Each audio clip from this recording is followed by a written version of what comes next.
LUMIX cameras are kind of insanely powerful, but unfortunately, most of their best settings are turned off by default or just buried in their absolutely insane menus. There's just way too many options. So I thought I would go ahead and share with you guys 7 of my favorite settings that I change every time I get a new LUMIX camera and has really helped me out long term. So hopefully you all enjoy this kind of chill, laid back video, and let's begin. Okay, so I've switched over to the DJI Action 6 so that you guys can see me, and then on this camera, I have it recording my S9, which I will go ahead and factory reset so we can start at absolutely baseline settings so that I can show you guys some of the things that I really find important to change, especially when it comes to LUMIX cameras specifically. So LUMIX cameras have far too many settings and it can make it kind of annoying to go through and set it up. Every time I get a new LUMIX camera, I go through and I'm like, okay, let me see all the different settings in here that I need to change, and there's just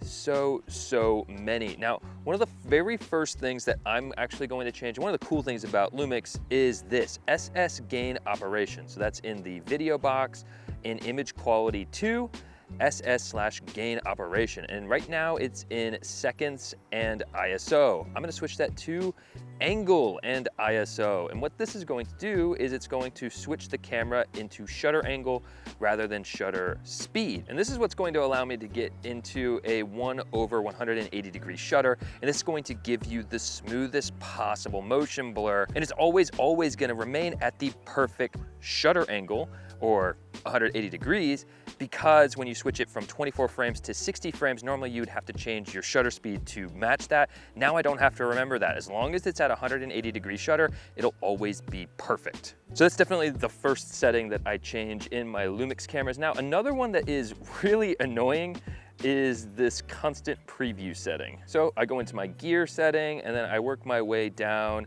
to monitor and display photo. Now this is a photo specific setting. The last one was a video specific setting, and I'm gonna change constant preview from off to on. Now, what is it doing? Well, I'm gonna go ahead and demonstrate it for you guys here, but with constant preview turned off, as I change things like my shutter or my aperture, the screen itself isn't going to actually reflect those changes. So when I take a picture, you'll notice that in this case, it came out way darker than the monitor would have led you to believe, which is really annoying. So by turning on constant preview, it's going to give you a constant preview of what your settings are actually doing as you make those changes. So in photo mode, as I make my changes, it's actually going to show me what's really going to happen. So I take much more accurate photos this way. I don't know why that's not on by default, but it isn't. Now this is an autofocus setting when it comes to LUMIX. LUMIX has gotten a lot better when it comes to autofocus compared to previous version of cameras. That's ever since they switched over to face detect, which is fantastic. But I have noticed a few things in using these cameras quite a lot, and that is when you're trying to film a person, a lot of people would make the mistake of targeting the face and eye, kind of similar to how Sony does it. They put the box on with the little box over the eye, and I don't know, like coming from Sony and Canon, that just made sense to me. However, if you just go ahead and switch it to human, or now they've switched it to eye, face, and body, it's going to give you the same effects of face and eye as it is closer, and it can understand what a human face is. However, as you walk away, it gets harder to tell what exactly is the face and eye, but it can still detect a human body. So you're gonna get much more accurate autofocus on humans from a great distance. And honestly, it works really well. Now, another video specific setting, for me at least, is going to be to turn on my waveforms. Now, some people prefer histograms. I don't particularly. I much prefer to have a waveform. So it's going to be the last page monitor display video and the gear icon, and you're looking for WFM and vector scope.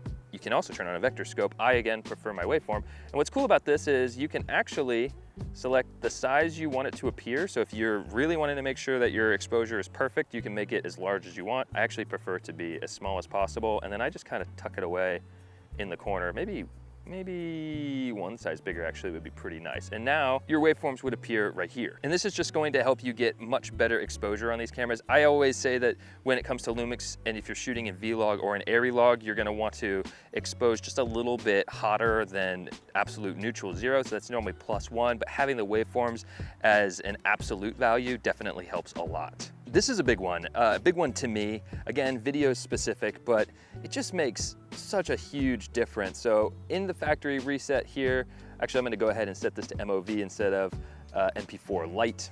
I'm assuming you guys will already do that one, but that's a freebie for you guys. In record quality, if you guys go through this thing, there's just a billion different record qualities and frame rates and all the things that you can pick from, and it's frankly annoying. If you just want to go into like a traditional 4K 24 frames per second clip, to scrub through everything and find exactly what you're looking for can be annoying. So for example, I actually just happened to land exactly on it, but I want 422, not 420. Again, being very specific, but I can just click on the screen here, add to list, and hit yes, and then I can go through and do that with all the settings that I would care for. So maybe I want a 48 frames, 4K, I tend to like that, even though it's in APS-C, so we'll go through that. And then another one that I really like is obviously OpenGate. OpenGate is incredible, so I'm gonna go ahead and select both OpenGates, add those. You can hit the Q button as well. And now if I go back and go record quality my list, it'll only show me the ones that I have selected. So whatever different recording qualities and frame rates that work particular to your workflow, that you're like, oh, I use these all the time and I hate going through the whole list to find it, go ahead and set up a My List for the record quality. I think it'll save you a lot of time. Now this is something that I feel like hopefully you guys have figured out when it comes to Lumix cameras, but just in case, I thought I'd go ahead and show it to you guys. We're gonna talk about the temperature tolerance in these cameras. Now, I know you guys have seen with the Lumix S9, in this case, we're using the S9. It had a lot of thermal issues initially when it came out in record limits, and then also the Lumix S1R Mark II. There's something that you can go in and change in the settings to allow you to film at much higher temperatures without it just shutting down on you. So in the S9, it's called video record limits, and it's just set to on. So it just won't let you record very long without just stopping after a certain amount of time. We're gonna set that to off, and it'll give you a warning message. This is something that you have to decide if you want to do in your camera. I've been operating with it just fine. It's just been my experience, and I set that off. Now, in the other cameras, I'll go ahead and play a clip for you guys here. It's called something different. I think it's called thermal management, and then you can set that from normal to high mode. And this is what's going to allow the camera, again, to operate at much higher temperatures. And in my experience, it works great. It's just kind of a quirk when it comes to Lumix cameras, but that's another setting that I make sure that I change. This is a cool one. This is something that I didn't know actually for a long time with Lumix cameras until one of the Lumix reps showed me on one of the camera release events that I went to, and it's that you can hold down essentially any button on a Lumix camera and reprogram it. So for instance, if I want to reprogram this button, I just hold it down and then it brings up this menu, and I can go in here and select whatever I want this button to do. So let's see if I kind of go through it again. Lumix has a bajillion settings, so it's kind of like, I don't know, maybe I want it to do my image stabilization setting. So if I click on the button now, I can turn on or off my image stabilizer.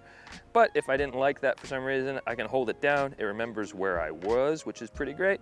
And I actually know what I want this to be. I always set this left button to be, here we are, LUT View Assist. So if I'm recording in log, now I just click on my little button right here, and it's going to allow me to use a preview LUT so I can, again, more accurately see how good or bad my exposure is. So being able to toggle that on or off with a quick button is great. On my S1 cameras, I have the button on the front of the camera programmed to bring up my false color. That's actually been really great. I just hold down the button, go ahead and select false color. It's fantastic. So being able to customize the camera any way you want and quickly get into the custom menu button just by holding down the button is pretty great. I know I said only 7, but I always like to toss in an extra one on these kind of things. This is, again, something that you guys probably know if you're in the Lumix space, but just in case you don't know, I'm gonna show you guys 2 things.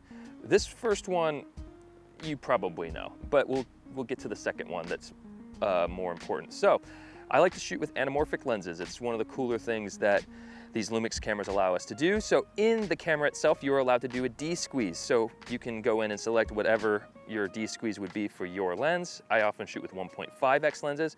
That's the first thing, but the second thing that you guys are gonna wanna change is if you go over to image stabilizer, you can go down here to anamorphic video and then select 1.5 as well. I do wish that they tied these together. If you just told it, like, hey, I have stabilization on and I selected a 1.5x D-squeeze, therefore it should just automatically turn on the 1.5x stabilization, but it doesn't. So just make sure that you do toggle that on yourself. Otherwise, your stabilization in your shots is gonna look a little bit wonky. It's one of the coolest features about a Lumix camera is that it has anamorphic lens specific stabilization. No one else is doing that. but it's a little goofy to make sure that you turn it on. So just want to make sure that I put that out there for you guys. So those were my 7 or really 8 settings that I like to change in every single Lumix camera when I get them out of the box. Now, these menus are extensive. I could make a ton more of these videos. So if there's anything you guys want to see in future content similar to this, just let me know down below in the comments. I hope it was helpful. I hope you all have a fantastic week. See you in the next one. Take it easy, guys.